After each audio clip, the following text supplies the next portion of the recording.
Hey guys, welcome to Surya Academy.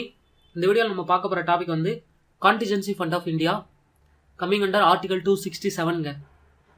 Contingency fund of India அப்படின்னாவே எமர்ஜென்சிக்காக use பண்ணுற பணம் அப்படின்னு அர்த்தம். சரிங்களா? எமர்ஜென்சிக்காக யூஸ் பண்ணுறது ஆர்டிகல் 267ல் வரும். அதாவது டு மீட் அன்ஃபோர்சின் எக்ஸ்பெண்டிச்சர். திடீர்னு இப்போ புயல் வந்துடுது, பெரிய வெள்ளம் வந்துடுது, நிலநடுக்கம் வந்துடுது, இது மாதிரி சுச்சுவேஷன்லாம் பணம் நிறைய தேவைப்படும் சடனாக. அப்போ வந்து நீங்கள் கன்சால்டேட்டட் ஃபண்ட் ஆஃப் இந்தியாவில் தான் நான் பணம் எடுப்பேன் அப்படின்ட்டு போய் நின்றுட்டு இருந்தோம்னா அதுக்கு பார்லிமெண்ட்லேருந்து ஒரு லா போட்டு தான் எடுத்தாகணும். அப்போ பணம் வந்து கிடைக்காத உடனே. ஸோ அது மாதிரி சுச்சுவேஷன்லாம் மேனேஜ் பண்ணுறதுக்காக தான் கன்சால்டேட்டட் ஃபண்ட் ஆஃப் இந்தியாவிலேருந்து கான்டிஜென்சி ஃபண்ட் ஆஃப் இந்தியா அப்படின்னு ஒன்று பிரித்து தனியாக வச்சுருக்காங்க.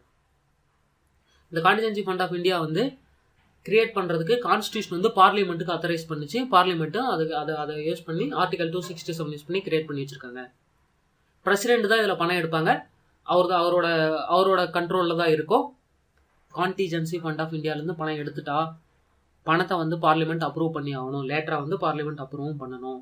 சரிங்களா? Contingency fund of India as of now இப்போ வந்து 500 கோடி வந்து கான்டிஜென்சிக்காக மெயின்டைன் பண்ணுறோம்.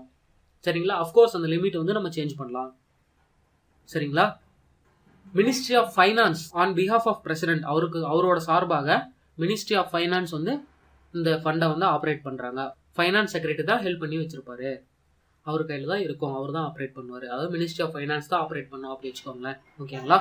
கான்டிஜென்சி ஃபண்ட் ஆஃப் இந்தியா அப்படின்னு நான் உங்களுக்கு புரிஞ்சிருக்கோம். எமர்ஜென்சிக்காக யூஸ் பண்ணுறது 500 கோடி வரைக்கும் வச்சிருக்கோம். பிரசிடென்ட் தான் டிஸ்போஸ் பண்ணுவாங்க.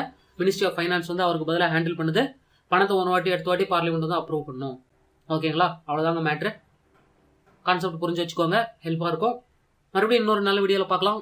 Please do like, subscribe and comment. ஓகேங்களா? பாய்.